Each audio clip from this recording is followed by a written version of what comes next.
minnu b'i wele k'u ka degun f'i ye quoi. Maintenant e tɛ journaliste dɛ mais vidéo man hakilitigi bɛ tri de kɛ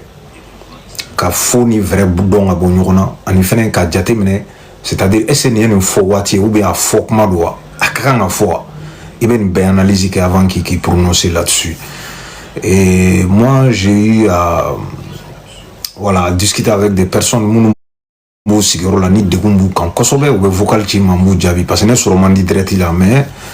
je réponds tous les vocaux que je reçois. Donc o kɔni o ye wajibi ye ne ma, a bɛ se ka mɛn de parce que ni vocalu cayara le temps que n ka bɛɛ lamɛn parce que dɔw bɛ vocal janbaw de bila,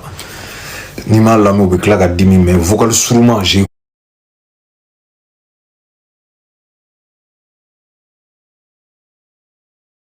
écoute et puis je réponds en même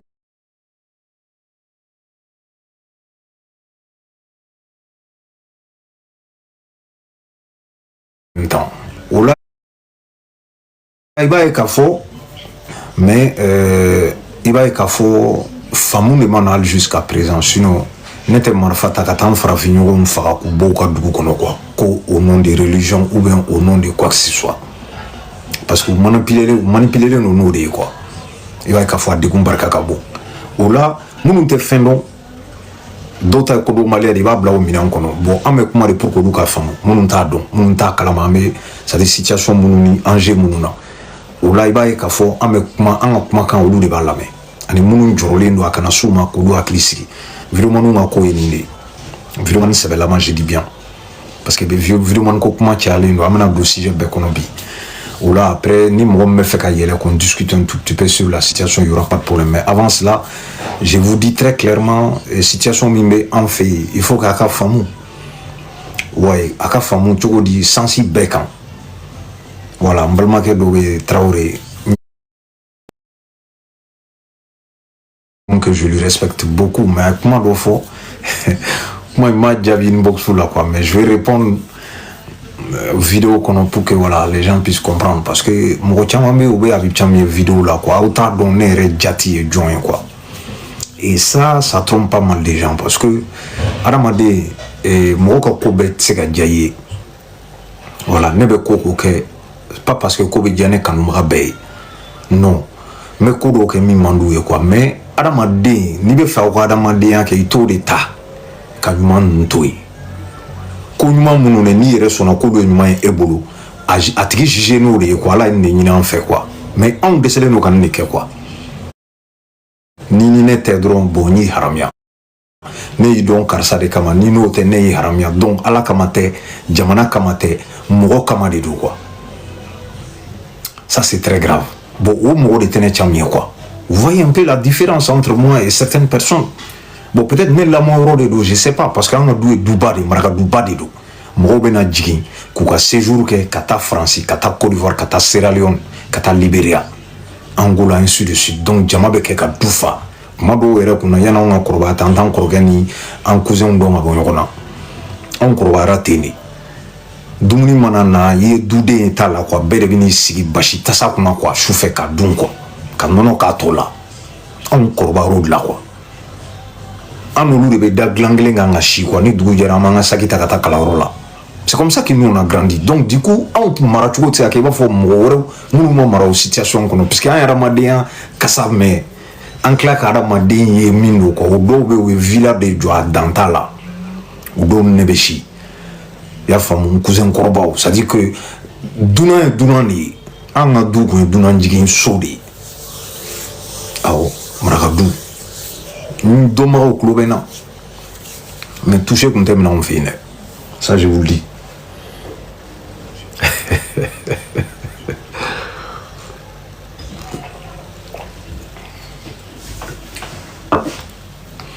O la mɔgɔ min kɔrɔbayara o kɔnɔ ani mɔgɔ min ma kɔrɔbaya o kɔnɔ kelen tɛ, donc ne bɛ hadamaden gasi dɔn non, et puis mɔgɔw ka di n ye, ni mɔgɔw mɔna ɲɔgɔn kan u bɛ baro minnu kɛ an'u bɛ ladilikan minnu d'i ma, a bɛ to yan quoi, hali n'a bɛɛ ma to yen caman de bɛ to yen, o fana bɛ ka ɲɛnamaya construire de, voilà pourquoi ne ni diɲɛ bɛɛ bɛ bɛn, ne ni diɲɛ bɛɛ bɛ se ka baara kɛ, i ka ɲi i man ɲi, i ka kɔrɔ ni ye n ka kɔrɔ ni ye, c'est à dire que i mana k'a mɔgɔ nasugu ye, moi je suis mieux que personne, n'est qu'à philosophie. Voilà pourquoi j'arrive à collaborer avec des gens. Mon sur là vraiment, Ramadan Kadou fait très facilement parce qu'il ne peut pas facilement. Il va faire un sentiment de Ola, mais un grenade un faux quoi. Amdala Kaboudon ko fait bolofa. Chef de grain, arrête de démolir mes signes. Ah, madame, il y a un sort de moussula. Ahmed Goude ke alaka balo ka nakandia ka ke slamay vraiment demso kadi quoi ni deum be cey ka gringa na musulman so kabako de do ni soja ka bo wal may dembe musulman ina na cheman so ni soja bari do Ahmed do ke dinte munu alaka din no yawi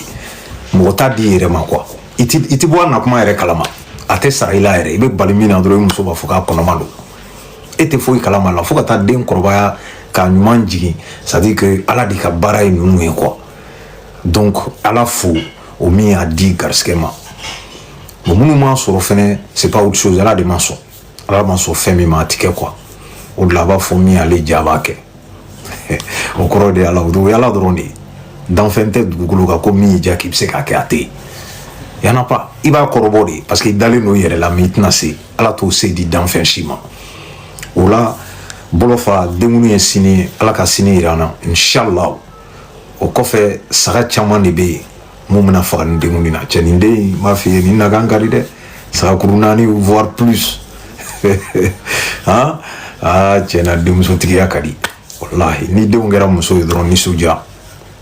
ni ye ala deli den na k'a ka d'i ma n'i ma préciser a b'a kɛ muso de ye ni ko ala den barikama diya n'i ma cɛ fɔ bilahi a bena ni muso ye barka bɛ muso la dɛ n nin kuma in kana o tɔɔrɔ nin ye tiɲɛ de barikaba de bɛ muso la n'i ye jateminɛ kɛ denmuso bɛ kule a fa ka côté de la ka caya en général mais barika bɛ denmuso la quoi o tɛ bloqué ye dɛ an ka dɔnnibagaw minnu tɛmɛna olu bɛɛ bɛnna nin kan c'est à vérifier a bɛ ɲininkali kɛ mɔgɔ wɛrɛ bɛ sɔrɔ minnu b'a fɔ aw ye ala n sɔn den na den min ye barikama ye ni mago bɛ cɛ la a fara kan dɛ sinon bilahi a b'a kɛ muso ye n'a kɔni sɔnni bolo a bɛ kɛ muso ye saraka t'a la donc o la an b'an baw fo quoi voilà olu minnu kɛra an ka diɲɛ labɔ sababu ye n terikɛ i mana kɛ président ou k'i kuncɛ bonya sɔrɔ i b'a la dɔrɔn sinon o ye firawuna mankutu fɔ an ye ale ka ɲɛnamaya bɛɛ tun bɛnnen don a ba a woloba o ye kafiri de a wezulu karinayini ni ala kɛra tile de bɛnna wezu o fɛnɛ ka problème tun y'a ba de ye parce que ale de tun b'a ba la don ani ala kira ma ɲɔgɔn ye mais u tile bɛnna ɔ firawuna fɛnɛ dugawuden kun don quoi a ba mɔgɔ min y'i lana diɲɛ kɔnɔ pendant 9 mois a jɔlen don n'i ye quoi i ma n'i lamaga dɔrɔn ale ka sunɔgɔ bɛ tiɲɛ a bɛ ɲɛnamini dajiw bɛ tu a nisɔn bɛ goya a tɛ dumuni kɛ kuma dɔw dumuni nɛgɛ dɔw b'a minɛ a t'olu sɔrɔ k'aw bɛɛ période dépasser ala ka na ne ye ɲuman ye quoi o ta bannen ye dɛ a bɛ tila k'a daminɛ tuguni c'est à dire que depuis nana don min na i bɛ ko ka jɛ ka fini don i la n'i ye bo kɛ i tɛ se k'i yɛrɛ bɔ a la a b'i kɔ ko ale tɛ ɲugu i la quoi ale b'a tɛgɛ de don i la k'i ko quoi n'i banana a bɛ wuli ka taa hôpital la n'i ma sunɔgɔ su min na ale tɛ sunɔgɔ quoi n'i ma dumuni kɛ ale tɛ dumuni kɛ a tɛ sigi a tɛ lafiya o tɔgɔ ko ba très difficile ni cɛ o cɛ n'i ye muso furu ka denw sɔrɔ e b'a dɔn ba jɔyɔrɔ ye min ye o don de i bɛna bɔ ba ko kalama i muso de à travers de ta femme i b'a dɔn i ba ye min kɛ ka tɛmɛ ni den kasara o na i den ta ba de bɛ wuli k'i jɔ quoi cɛnin ta sa a ma se k'an ka sunɔgɔ kɛ fa b'o fɔ quoi en ce moment là ba b'i ye salon kɔnɔ ka se k'e makun fa ka sunɔgɔ quoi mais ale ka sunɔgɔ tigɛlen don quoi e bɛ kɔrɔbaya ka kɛ baliku falen e bɛ tila ka n'o de ɲɛji bɔ k'o ye ko dɔ kɛ k'o ma bɛn e ma e ye ko dɔ k'ale la o ma bɛn ale ma a y'a kun bɛɛ bɛ ba i la n'a den kɛra fatɔ ye ni ala cɛ a ti ja kɔ muso n'a kɛra lagalagatɔ ye a b'a ta quoi i bɛ fugariden dɔw ye diɲɛ kɔnɔ minnu fara ka kafa ka yada u ma kalan u tɛ fɛn dɔn u tɛ miiri parce que n'i bɛ miiri n'i y'i sigi kuma dɔw la i kelen téléphone t'i bolo i tɛ ka télé lajɛ foyi ka réfléchir dɔrɔn parce que ala bɛ hadamaden kalan quoi ni miirila dɔrɔn ala b'i kalan bilahi siga t'a la ɔ e ma miiri o la dɛ ko non k'o ye ko dɔ kɛ o ma diya e ye hadamaden dafalen bɛ yan ni muso bɛɛ kun kan i bɛ sunguruba ye a tɛ yen a kun tɛ k'e fo ka diɲɛ wuli mais c'est que bɛɛ de dafalen tɛ maintenant e ta in dɛ i y'a sɔrɔ position min na n'i tɛ se k'a falen n'i tɛ se ka ala deli a ka falen ka kɛ i yɛrɛ sago ye a minɛ ten o de ɲinini fɛ quoi e ka obligation foyi t'ale kan e tɛna leçon de morale foyi d'a ma i bɛ se k'a nɛgɛ ni fɛɛrɛ min ye i b'a nɛgɛ n'o de ye par exemple dɔw ka musokɔrɔba filɛ nin ye wari ka d'a ye ɔ ne y'a dɔn i ba bɛ ka ko dɔ kɛ o man di ya ni wari b'i bolo a nɛgɛ n'o ye quoi soit a nɛgɛ ni kumakan dumanw ye quoi to ka geste k'a somɔgɔw ye quoi olu ka to k'a fɔ a ye a n denkɛ bɔra an fɛ yen o don na a ye nin kɛ dɛ i b'a fɔ o ɲɛ quoi a bɛna a dɔn k'e y'ale somɔgɔw dɔn quoi o la n'i ye kuma dɔw fɔ a ye a bɛ sɔn vous voyez nin bɛɛ ye technique dɔw ye quoi mais i tɛna diɲɛ kɔnɔ ka n'i kɔgɔ da o kɔgɔ la quoi ka i kama wuli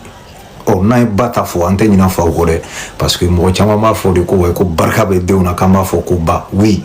c'est vrai tiɲɛ don ba de sɛgɛnna awɔ o ye tiɲɛ de ye siga t'a la mais fa bɛ yen dɛ awɔ n'i y'a mɛn ko in yɛrɛ bɛɛ l'exé de don quoi mais bi n bɛna don sujet mun kɔnɔ a y'an émission min ye c'est à dire Thierno ka plateau ka ouverture média an kɔrɔkɛ min nana ka na kuma a ka famille problème kan an bɛna an da don o de la maliyɛnw ni min bɛ fɛ ka yɛlɛn ka kuma vraiment n tɛ se ka bɛɛ ta ɲɔgɔn fɛ mais an b'a kɛ turuturu ye miniti damadɔ n'o tigi bɛ hakilinata di sur la situation mais yan'an ka don o kɔnɔ ne bɛna min fɔ tout simplement an b'a lamɛn adamadenya foyi tɛ diɲɛ kɔnɔ c'est à dire yɛrɛ dɔn kɔ fɔlɔ i yɛrɛ dɔn ban n'i yɛrɛ dɔn dɔrɔn i bɛ lafiya donc parents ninnu de y'an ka ɲɛnamaya ye c'est à dire i fa ni baw de y'i ka ɲɛnamaya ye n'i ɲinɛ n'olu ko baara banna i sigi turu bɛ na s'i ma quoi awɔ n'i ye juru don cɛw la u tatɔ u segintɔ u b'a minɛ a bɛ minɛ walahi kan'i sigi foyi kan ko c'est garanti rien n'est garanti dans la vie réfléchis e yɛrɛ ka ɲɛnamaya kɔnɔ fɔlɔ i tɛ ni maa n'a ma fɛn sɔrɔ a tɛ se k'a fɔ ko alhamdulilayi a n bɛ ala tanu bi cɛ si t'a fɔ a yɛrɛ ma wari dira ma ou bien